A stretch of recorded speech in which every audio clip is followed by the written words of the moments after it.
Welcome to Dreamy Ever After, where each story is a quiet escape, full of warmth, stillness, and love that lingers like a lullaby. Tonight's tale is meant to hold you close, to ease your breath, and guide you gently into rest. So, get cozy, close your eyes, and let the story begin. You arrived just after dusk.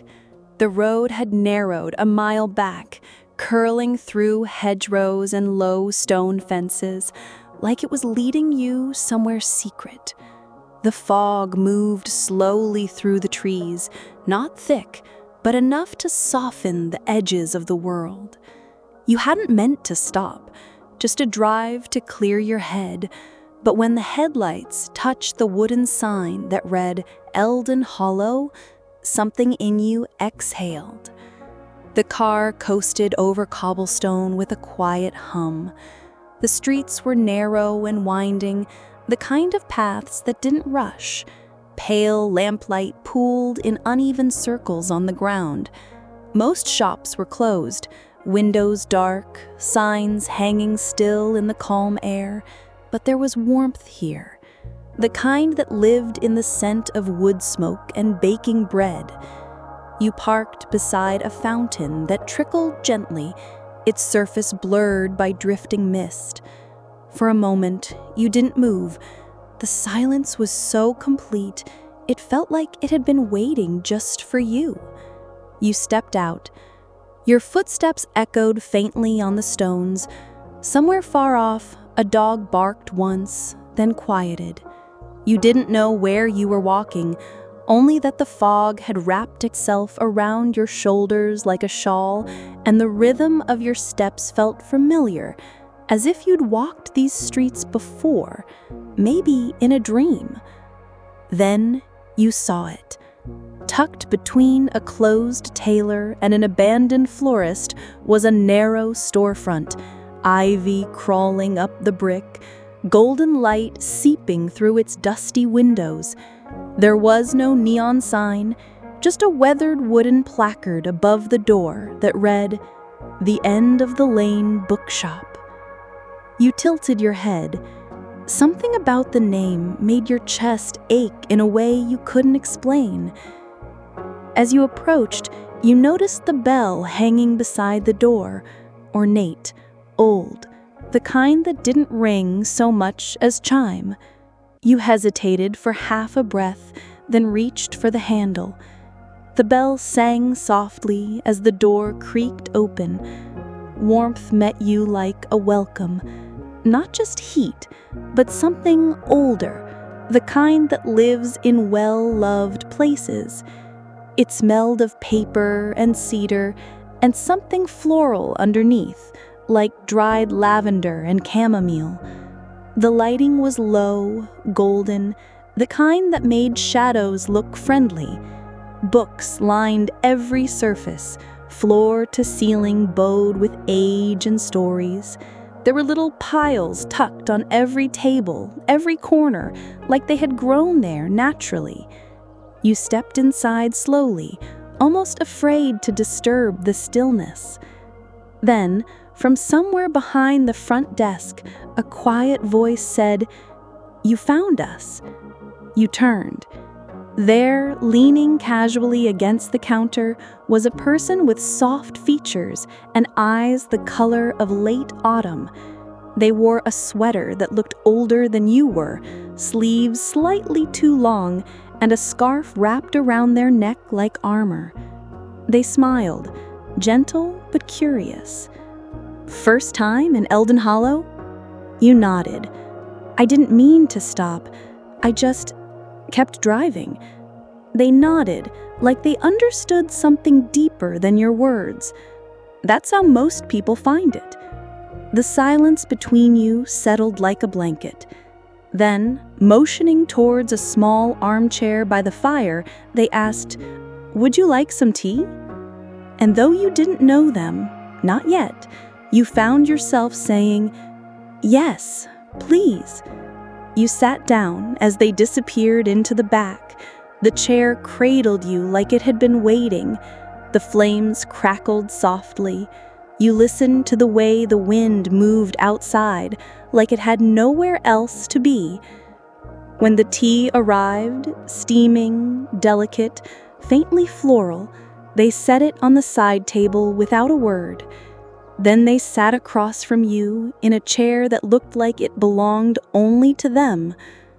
"I'm Alex," they said, simply.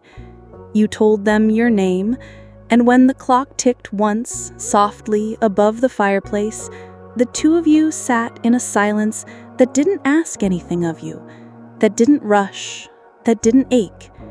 Outside, the fog curled tighter around the village. But inside, the light glowed, and the story, whatever it was meant to be, had begun. The bell above the door chimed again the next morning, but this time, it wasn't you walking in.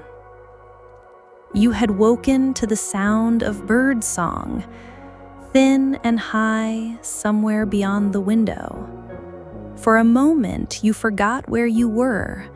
The ceiling above you was wood-paneled, old and softly bowed, and the quilt around your shoulders smelled faintly of lavender and dust.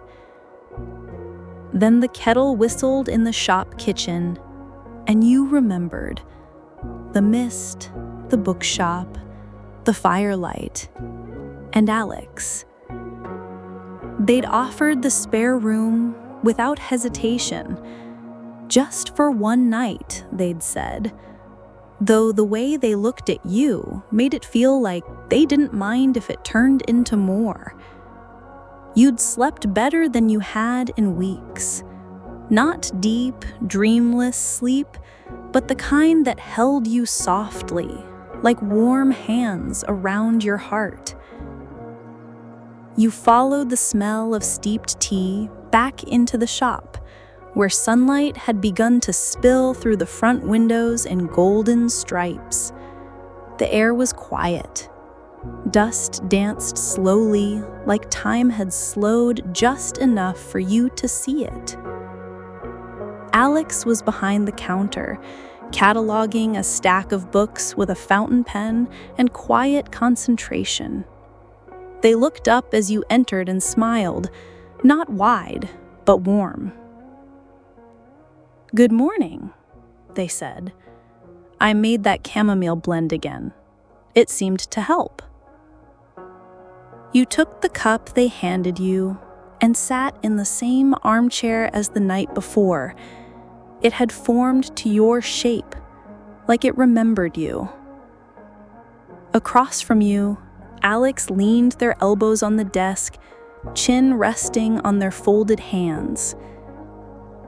Most people don't come back a second time. They pass through. They sleep. They leave. That's just how the village works. You sipped the tea. It tasted like memory and honey. But you stayed. You looked at them over the rim of the cup. "Do you want me to go?" They blinked once slowly, then shook their head. "No. I think the shop likes you." You weren't sure what that meant, but somehow it didn't feel strange. Outside, the bell above the door chimed softly. A breeze stirred the ivy. A woman with silver hair stepped inside, gave Alex a knowing nod, and disappeared into the poetry section without a word. No one spoke. No transaction. Just a presence. A pause. And then a whisper of pages turning. It felt sacred. You set your cup down. Does that happen often? Alex glanced towards the shelves. Every day, they come in, they find what they didn't know they were looking for. They leave lighter. You leaned back into the chair, heart soft. And you, do you always stay? Alex smiled again, a little sadder this time.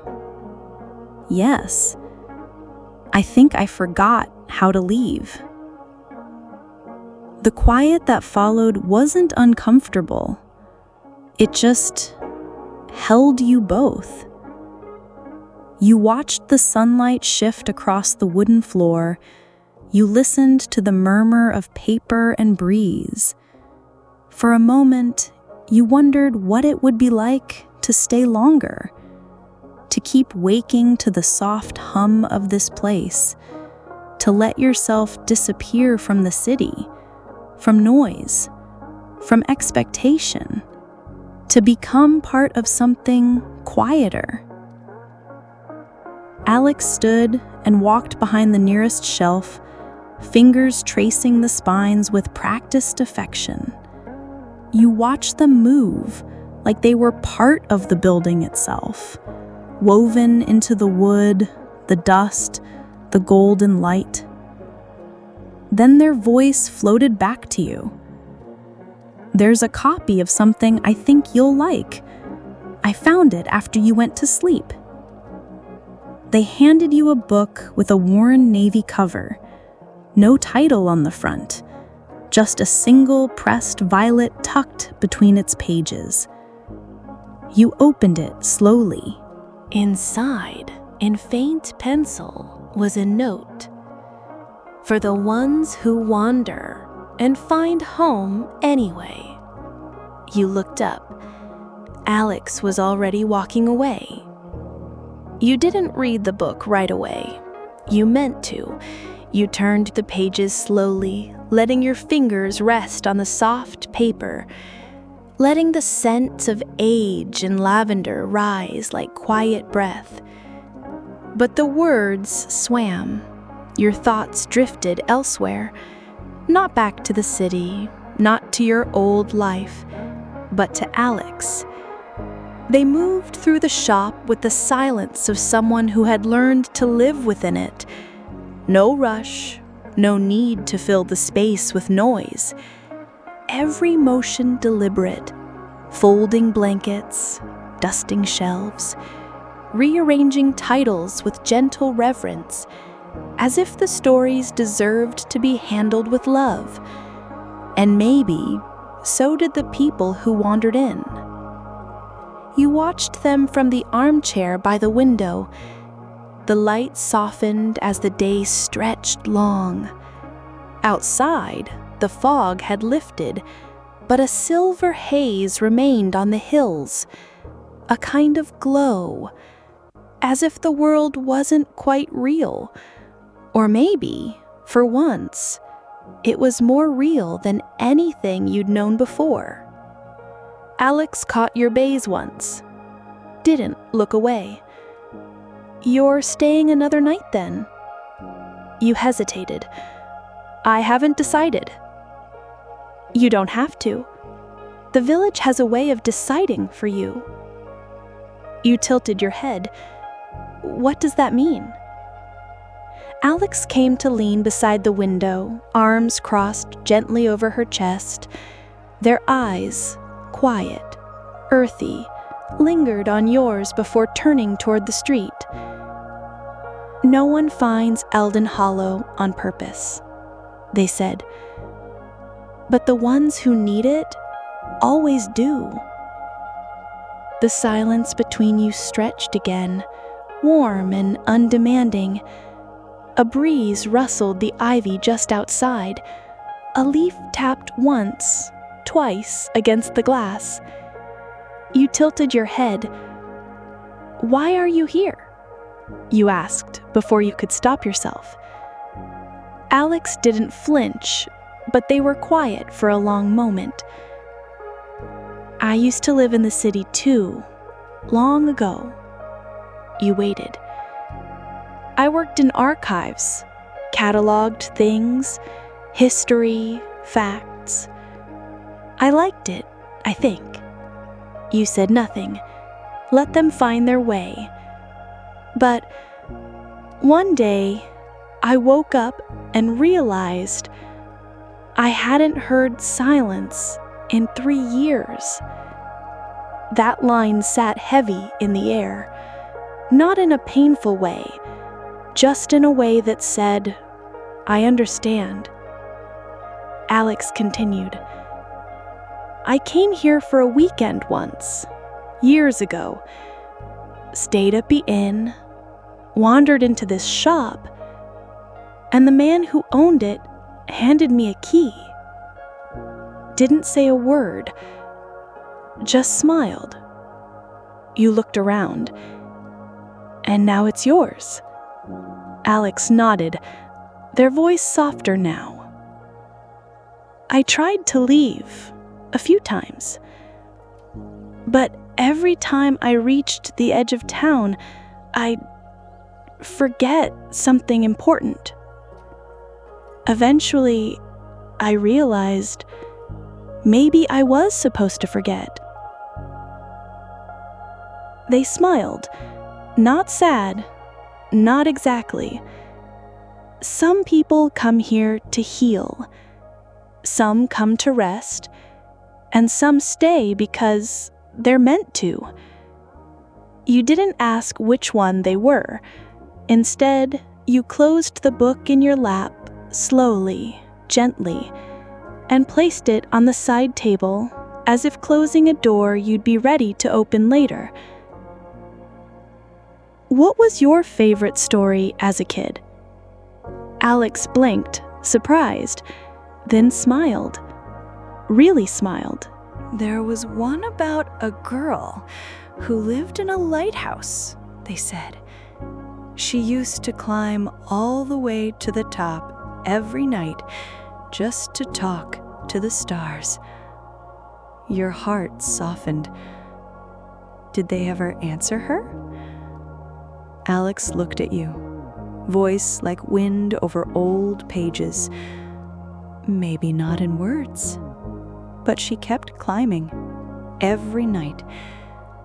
And as the afternoon faded into twilight and the sky deepened into a soft indigo wash, you and Alex sat by the window, two quiet figures in a forgotten bookshop, while the rest of the world drifted quietly by. The tea grew cold beside you, but neither of you moved, not yet. The rain arrived softly at first, just a whisper on the windows, like fingers drumming a lullaby. You had meant to leave that afternoon, even said it aloud, but the clouds had other ideas. They rolled in slowly, the color of pewter and sleep, and brought with them the kind of rain that never rushed, only lingered. You watched it move through the village from the bookshop window, watched the way it blurred the cobblestones and softened the rooftops. The street emptied. The bell above the door had gone quiet hours ago. You hadn't seen anyone pass in a while, not even the old man with the cane who came each day to borrow the same poetry book and sit silently by the fireplace, reading the same lines over and over. When the first real clap of thunder rolled across the hills, Alex lit a second fire. Not out of necessity, the room was still warm, but because they liked the sound, the crackle, the flicker of flame against rain-darkened windows. You sat across from them again. The two of you had fallen into a rhythm, a quiet orbit. You didn't talk constantly. You didn't need to. It was enough to sit in the same room, surrounded by words and warmth, and let the air settle between you. I should probably go, you said, your voice softer than usual. Alex didn't look up right away. They were thumbing through an old journal, its pages worn and curled at the edges. They ran their finger slowly along a sentence before meeting your eyes. You could, but the roads get tricky when it rains. You gave a half smile. That sounds like an excuse. Maybe, they replied, setting the book down. Maybe the shop just isn't done with you yet. You raised an eyebrow. It decides that? Alex shrugged with one shoulder, their expression unreadable, but not unkind. It has before. Another clap of thunder. Then, almost on cue, the lights flickered, once, twice, then went out. You both sat in the sudden hush of firelight and storm. The rain tapped harder now, insistent on the roof above, tracing rivulets down the window glass like tear tracks. "Well," Alex said after a beat, rising slowly from the chair, "I guess that means we get candles." They disappeared into the back. You sat very still, listening to the storm like it was a lullaby written just for this moment. The flames danced higher now, casting long shadows that made the shop feel ancient, holy. Alex returned with 3 study candles in mismatched holders, one shaped like a cat, one chipped at the rim, one barely tall enough to hold a flame. They lit them in silence, then placed them in a gentle triangle between you. "There, cozy." You smiled. "You really don't mind me staying?"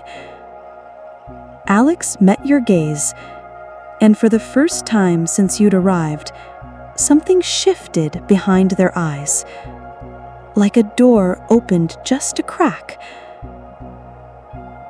"I've had a lot of people come through this place. Most of them just pass by. You didn't." You swallowed, unsure what to say.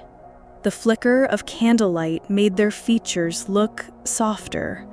Or maybe your eyes were finally adjusting to something you'd been avoiding. They changed the subject before the silence grew too thick.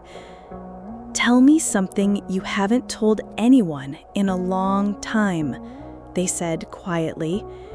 "It doesn't have to be big, just true." You hesitated. "I used to sleep with a book under my pillow," you said after a moment.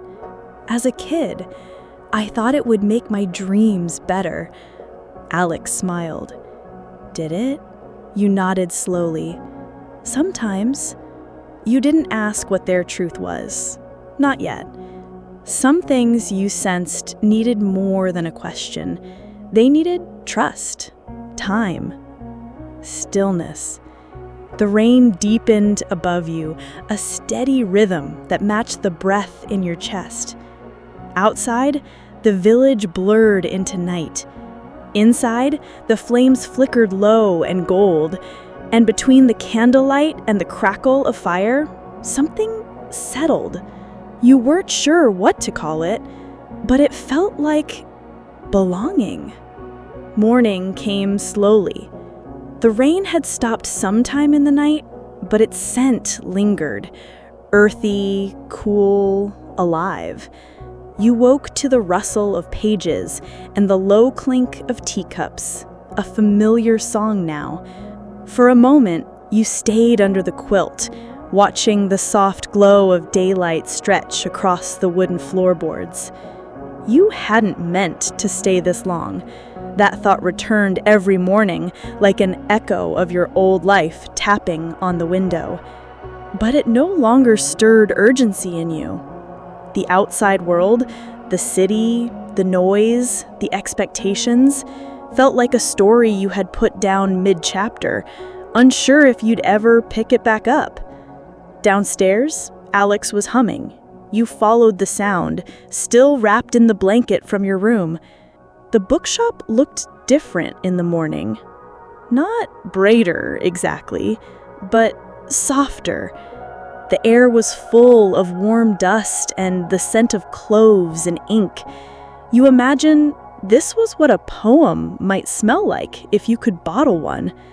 Alex looked up when you entered, smile already waiting. "You slept through breakfast," he said, sliding a mug toward you. "So I saved you the second cup." You took it gratefully and sank into your usual chair. The quiet between you had become its own kind of comfort. Words weren't needed first thing. There was something beautiful in simply sharing space, in knowing someone was nearby without demanding anything. You let the tea warm your hands and watched as Alex sorted a stack of books on the counter. Their fingers moved with a tenderness usually reserved for fragile things. They turned pages like they were greeting old friends. Then one book made them pause. It had a worn blue cover, frayed at the corners, and the title embossed so faintly it was almost unreadable. Alex opened it slowly, scanning the inside pages, then stopped at something tucked between the chapters. "I forgot I had this," he said. He handed it to you, eyes soft but unreadable. Inside the book, beneath a pressed leaf and an old receipt, were lines in pencil, light, slanted, careful. The margins were filled with notes, tiny observations, half-thoughts, questions. Some were underlined with a faint curl at the end, like a whisper. You turned to the first page and began to read. The stars aren't silent. They just speak in the language of stillness. You blinked. Another note? She looked out the window and thought of everything she'd left behind, and how little of it she missed. Each annotation matched the story, but carried a different weight, deeper, personal. They weren't just notes. They were conversations with the page, with the characters, with someone who had needed the words just as much as they needed to respond to them. "You?" you asked. Alex nodded, one shoulder rising. "I used to write in the margins. It made the stories feel more alive." You smiled. "They are." They looked at you then. Really looked. Not through you, not past you, but at you. Like the way someone reads a sentence twice to make sure they understand it completely. "I haven't let anyone read that book in years." You felt the weight of that. It was more than paper. It was trust. You kept reading, slowly. The story was simple. A woman rebuilding her life in a lighthouse by the sea. But the notes turned it into something else. A parallel story unfolding in the spaces between the lines. Regret, hope, loneliness, wonder. "You were writing to someone," you said without thinking. Alex didn't deny it. "At first, then just to myself."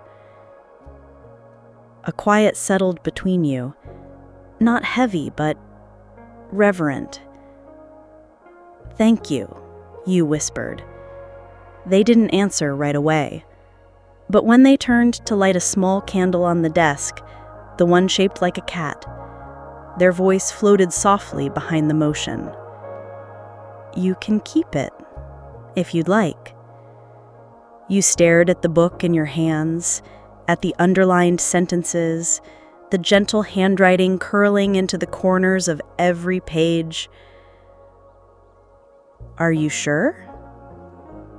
Maybe it's time someone else hears what I was trying to say." You held it to your chest like something fragile, something rare. And you wondered for the first time if staying here wasn't just an accident, but the beginning of your own story, scribbled quietly between the lines. It was late afternoon when Alex brought out the wine. Not fancy, just an old bottle with a paper label and a bit of dust on the cork. The kind of bottle that had waited on the shelf for a quiet evening, for company, for a moment that didn't need to be grand to feel important. The storm hadn't returned, but the sky wore a muted gray like it might. The wind stirred the ivy outside in lazy spirals. Inside, the fire crackled low and warm. The bookshop always seemed to know how to match the weather, as if it had moods of its own. Alex poured 2 glasses and handed you one. "You've earned this," they said, a playful glint in their eyes. "You made it through 3 whole days without asking when you're leaving." You smirked. "That's because I still don't know." They raised their glass to not knowing. You clinked softly and drank. The wine was mellow and dark, hints of plum, maybe, or memory. It curled in your chest the way laughter does after something honest. Later, the conversation turned to nothing in particular. Favorite smells, words that sound better in other languages, the proper way to shelve a book, alphabetical, Alex insisted, unless it was poetry, which followed no rules. You felt lighter than you had in a long time, as if something inside you had unclenched without your permission. But then a silence crept in. Not awkward, just different. Alex stared into the fire for a long time, their wine untouched, their hands still. You waited. "He left in autumn," they said quietly, not looking at you. "Almost exactly 5 years ago." The fire popped. Rain tapped the windows once, then stopped. "We were supposed to fix this place together. Paint the walls, sort the basement, hang lights in the reading loft. I still haven't done any of that." You didn't speak, just listened. "He said he loved the quiet here, said it gave him space to breathe. But I think the quiet got too loud for him." He turned the wine glass in his fingers, slow and absent. "One morning, he left a note under the kettle. 'You made me feel safe,' it said. Nothing else." You felt something ache in your chest. Alex finally looked at you, eyes tired but open. "I think I became part of the furniture after that. Still here, still warm, but not quite alive." The candle on the desk flickered as if it heard the truth in their words. "Then you walked in," they said. You blinked. "I didn't mean to." Alex smiled, small, almost shy. That's how all the best stories begin. You reached across the armrest, fingers brushing theirs. Just a moment. No pressure, no expectation, but they didn't pull away. "You're not furniture. You're the whole house." They let out a soft, choked laugh, and it turned into something else. A breath. A beginning. The silence that followed was different now. Heavier, yes, but full, like a book you hadn't read yet, resting on your lap, waiting to be opened. That night, the world shrunk to the space between two chairs and a fire. The rest of the shop faded into soft edges, books blurred into shadows. The windows reflected only the amber glow inside. You and Alex sat across from each other, the quiet stretching warm and deep between you. The annotated book lay open in your lap. You had been reading aloud, not in performance, not with theatrical flair, just gently, line by line, like the words were meant to be spoken low and slow, so they could sink into the wood grain and settle in the walls. Alex listened with their eyes half-lidded, head tilted slightly, one leg tucked beneath them. The flames reflected in their pupils like candlelight behind stained glass. You couldn't tell if they were hearing the story or something beyond it. She stood at the cliff's edge, you read, voice soft, and waited, as she always did, for the wind to remind her who she was. You looked up. Alex was watching you now, not saying a word, but something in their expression had changed, grown quieter, yes, but also clearer, like they were letting themselves be fully seen. You closed the book slowly and set it on the table. "I think you wrote that line," you said. "The part about the wind?" Alex gave a soft nod. "It's one of the few I remember writing. It's beautiful." "I meant it." The logs and the fireplace shifted, sending a shower of sparks upward. You both watched the dance of orange and blue, the long tongues of heat bending in rhythm. Time felt elastic in that moment, like you could stay there forever and no clock would dare stop you. "Do you believe in fate?" Alex asked suddenly. You tilted your head. "That's a big question." "I know, but you don't have to answer in big ways." You thought for a moment, sipped your tea, now lukewarm and slightly too sweet. You said, "I think I believe in timing, and maybe in people who arrive when they're meant to, even if neither of them realizes it right away."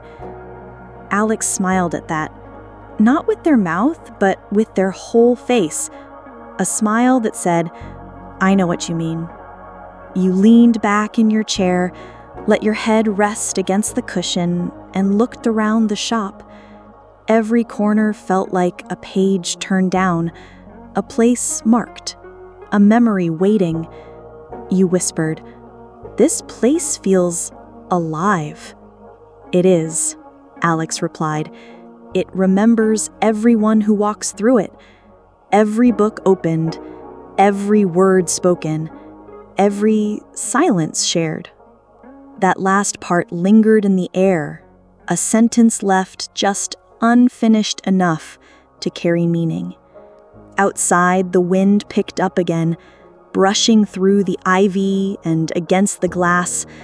The sound was gentle, like the shop was being rocked to sleep. Alex stood slowly and crossed to the far shelf. They returned holding a smaller book, linen-bound, with no title. "For you," they said. "Another mystery volume?" "Not quite. This one's blank." You opened it. Empty pages, cream-colored and textured, waiting. "You think I should write?" "I think you already are." You smiled. The fire dimmed, as if nodding off with the night. You closed your eyes, just for a moment, and breathed. The book in your lap, the echo of Alex's voice, the hush of a world that had nothing more to ask of you except to simply be. It started with a kettle. You'd been helping Alex restock the back shelves, alphabetizing titles with spines so faded they looked like stone tablets. The kind of books that carried a hush in their pages, as if too much noise might cause them to crumble into dust. Your fingers brushed occasionally, light touches. Accidental? Maybe. Outside, the light was a warm amber, the kind that melts slowly across the floorboards and catches on floating dust. You could smell something faint and floral from the kitchen, and then the whistle. "Stay here," Alex said, already walking. "I've been saving this blend." You returned to the reading nook, took your usual spot. The blanket, folded neatly across the armrest, still held a hint of lavender and wood smoke. You tucked it over your knees, waited. Alex returned with 2 mismatched mugs. The tea was the color of wild honey, with steam curling like ribbon. "What is it?" you asked. They handed it to you, then paused. "It doesn't have a name. I make it when I can't sleep." You took a cautious sip. It was odd, but pleasant. Hints of mint, rose, maybe lemon peel, something earthy underneath it all, like the scent of the forest after rain. You said, "It tastes like memory," without thinking. Alex blinked, then smiled. "That's what I was going for." You both sipped in silence for a few moments. Then, "What do you do when you can't sleep?"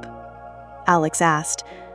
"Usually," you gave a small shrug, "scroll through my phone, regret things, think too much." They chuckled softly. "Try this instead next time," they said. "Less regret, more rose petals." You nodded, took another sip, let it settle. Alex leaned back, their foot resting against the leg of your chair, not quite touching. You wondered if they noticed, or if they had placed it there on purpose. "You ever think about going back?" you asked. "To the city?" They didn't answer right away. Sometimes, but only in dreams. And even then, the streets are always empty. That sounds lonely. It is. You traced your finger along the rim of the mug. "And this place? Does it ever feel lonely?" Alex looked at you then. A long, steady look. "Not lately." Your heart beat once, then again, a little slower, like it wanted to stay in rhythm with that moment, with their gaze, with the quiet warmth pressing in around you both.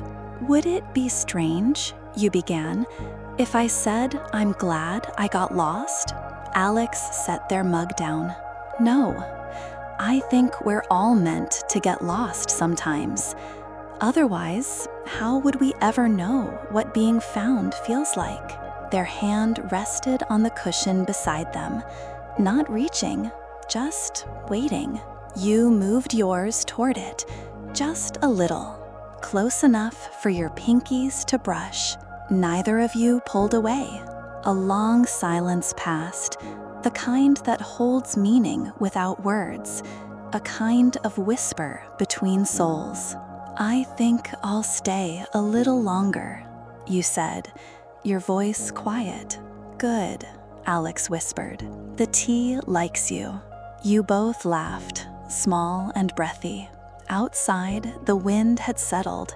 The last light of day dimmed into a velvet blue. The bookshop sighed softly around you, as if it too had taken a breath and let it go. And in the hush that followed, your hands met fully, fingers lacing in a silent yes. The village shimmered. It wasn't just lanterns, though those glowed golden along every eave and fence post. It wasn't just the strings of tiny white lights, or the candles floating in shallow bowls across the fountain in the square. It was something quieter, a hush beneath the celebration, a breath beneath the sound. You and Alex walked slowly down the cobblestone path, your shoulders brushing with every few steps. You'd both bundled up in scarves and coats borrowed from the shop's forgotten closet. Alex had found a hat for you, slightly too big, slightly too ridiculous, and insisted it was perfect. "You're starting to look like you belong here," they teased. "Maybe I do," you replied, and meant it. The Festival of Light was held once a year, on the longest night. The villagers came quietly, bringing small lanterns, old stories, and mulled cider. There was no music, no dancing, just warmth and firelight, and the shared reverence of keeping each other company through the dark. Alex led you to the heart of the square, where a small wooden stage had been set beneath the ancient oak. There were benches, some worn smooth by generations, and a table with tea and honey biscuits. The air smelled of cinnamon and pine smoke. "What happens now?" you asked softly. Alex's voice matched the hush of the evening. "People tell stories, little ones, big ones, things they've lost, things they hope for." You turned to look at them. "Are you going to tell one?" They gave a quiet smile. "I think I already have." You felt your cheeks warm, and not from the tea. A bell chimed, once, then twice. The first story began, an old woman recalling her mother's hands and how they smelled of flower and rosemary. Then another story followed, a boy who'd once rescued a baby fox, a traveler who found a message in a bottle and never opened it, each tale like a flame, small, precious, flickering in the dark. You listened, nestled close to Alex, your shoulders now pressed together with easy weight. The crowd was still and kind-eyed. No one interrupted, no one hurried. There was no applause, only soft nods and deeper silence, as if everyone understood that stories aren't just told, they're held. Then someone called out, "Alex." You looked up. They froze for a heartbeat, then stood.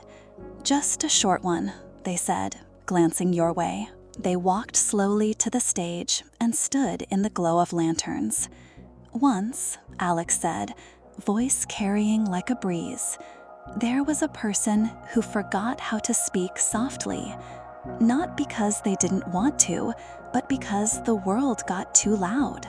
They tried for a while to shout over it, but eventually they wandered away, into the woods, into the quiet. And there, one morning, with frost still on the grass, they found someone else.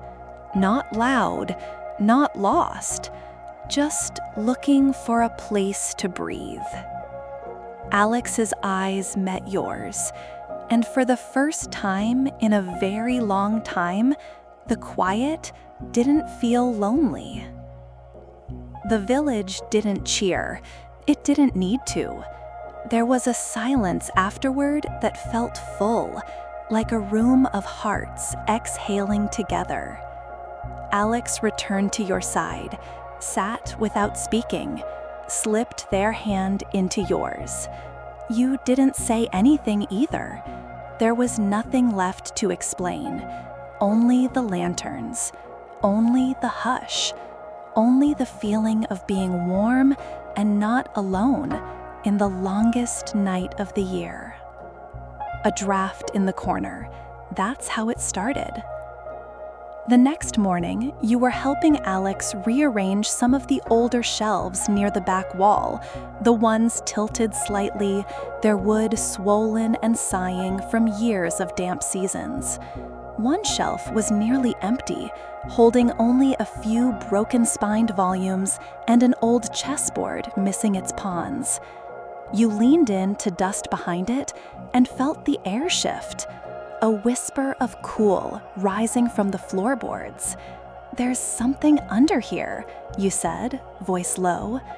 Alex looked up from where they were sorting maps. "Ah, they said, as if the moment had been expected. So you found it. They helped you pull the shelf away from the wall. Beneath, hidden by a rug and a thin layer of dust, was a square wooden hatch, the kind with a finger ring in the middle. Old iron hinges. A faint scent of cedar and ink rose from the cracks. "What is it?" you asked. Alex crouched beside you, hand resting gently on the ring. "It's where the stories that don't want to be found go." They lifted the hatch with care. It groaned softly, not ominously, more like something waking up after a long sleep. A narrow set of stairs wound down into the dark. You glanced at Alex. They offered a hand. "Come on, you've made it this far." The stairs creaked beneath your feet, but held firm.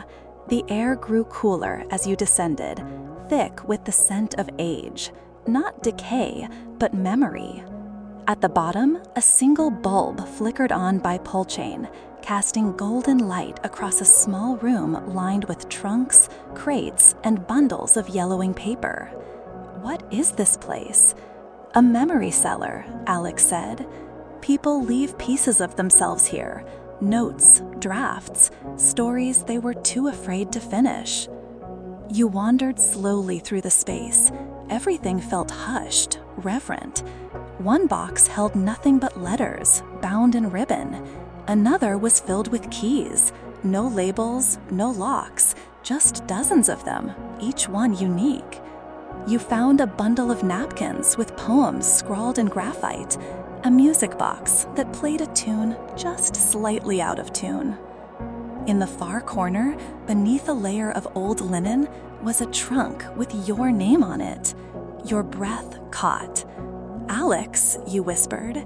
They came to your side, frowning softly. "That wasn't there last time." You opened the lid slowly. Inside, a book. Blank. The same one they had given you, but older. Or maybe it was the same one, just farther along in time. The cover bore your handwriting now. And on the first page, a single line. "This is where I remembered who I am." You didn't speak. Neither did Alex. Some moments are too full for words. You closed the book and held it against your chest. It's like it knew I'd come. Alex looked at you, quiet. Maybe it did. The bulb above flickered, then steadied again. The dust in the air moved like snowfall. You looked around the room, and it didn't feel eerie anymore. It felt sacred, a place that held fragments of people who had dared to write down their truth, even if they never meant to share it. You turned to Alex. "Can I leave something here?" They nodded. "That's what it's for." You reached into your coat pocket and pulled out the leaf you'd found tucked in that first book, the annotated copy, pressed and brown and still faintly fragrant. You placed it in an open drawer, to honor what we carry and what we choose to set down. Alex watched you, and this time, when your hands touched, it wasn't tentative, it was sure.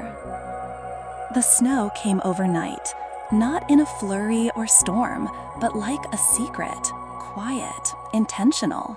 You woke to a world made still and soft.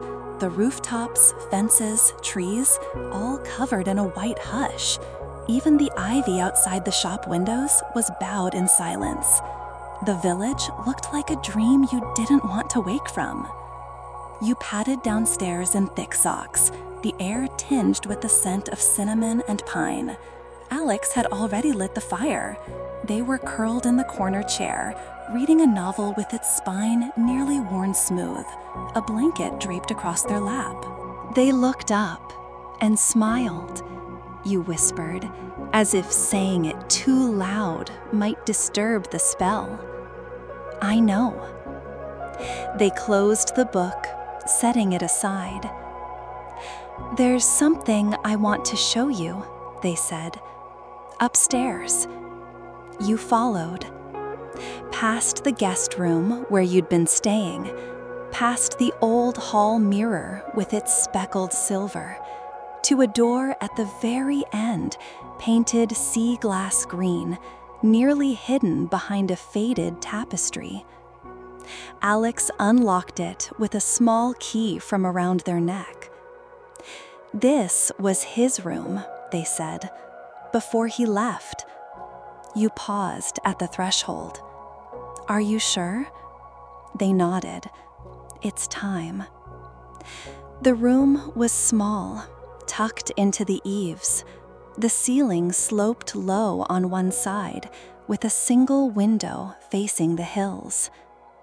The bed was neatly made, the shelves lined with books on stars, herbs, and long-forgotten places. A cracked globe sat on the nightstand. But the light made it holy. Soft, golden, pouring in through frost-dusted glass, touching everything with reverence. I kept it as it was, Alex said. I thought if I changed it, it'd mean he wasn't coming back. But he never did, and I never moved on. You crossed the room slowly, fingertips brushing the spines of the books. The air smelled of lavender and old dreams. You turned to Alex. You don't have to let it go, you said, but you can let it rest. They sat on the edge of the bed, their hands in their lap, their shoulders slightly drawn. I don't know what comes next, they admitted. That's okay. We never do. But we still turn the page. You reached for their hand. They let you take it. A quiet passed between you, not empty, but spacious. A silence that left room for something new to bloom. Then Alex looked up, a soft resolve in their voice. Would you stay in this room? Your breath caught. If you want me to. They smiled, not wide, not bright, but full of meaning. I think it's time for someone to live here again. You looked around, at the window, the bed, the light. The room felt different now, not frozen in the past, but stretching gently into the future. Okay, you said. Then I'll stay. Alex's eyes didn't leave yours. Not just here, they whispered. With me. The snow outside thickened. The sky dimmed to the color of candle wax. But in that room, on the edge of old grief and new hope, something quiet and extraordinary unfolded. Two people, one beginning. No more guests, no more pretending, only presence and peace. The first morning in the upstairs room came with birdsong. Not loud, just a few curious calls softened by snow and distance. You blinked awake slowly, cocooned in blankets, the scent of old cedar and lavender still clinging to the pillow. Sunlight filtered in through the slanted window, glinting off frost that painted delicate feathers along the glass. You turned your head and found Alex there, still half asleep beside you, their breathing even, their brow uncreased. You smiled into the silence. It was the kind of morning where nothing needed to be said, where being was enough. Later, you padded downstairs while Alex stayed curled in bed. You passed the bookshelves and the fireplace, the teacups still stacked from the night before, and found your journal resting on the counter. The blank one Alex had given you. The one you'd found again in the cellar. Your name still on the cover, the ink slightly smudged now, like it had been touched too often. You opened it.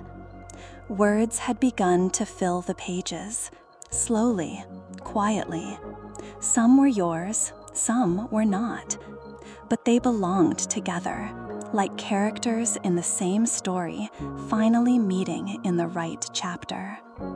On the last page, there was a note in a familiar, slanted hand.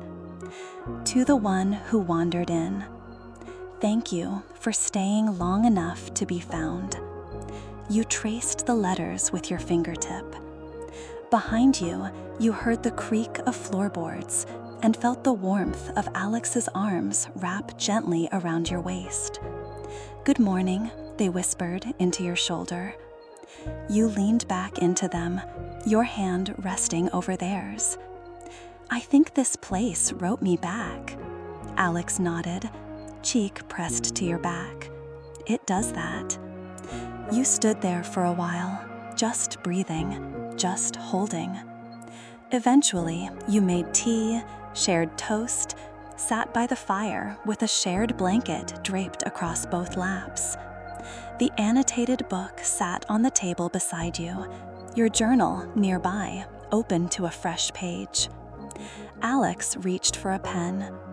Shall we write something together? They asked. You smiled. Let's. So you did. A story in 2 hands, 1 line at a time. No deadlines, no endings. Just the steady rhythm of quiet mornings and shared silences, of tea and margin notes, of found things and rooms warmed by presence, of love, not shouted, but lived. And when the sun slipped behind the hills, casting the shop in a golden hush once again, you closed the book gently, but not all the way. Some stories stay open forever.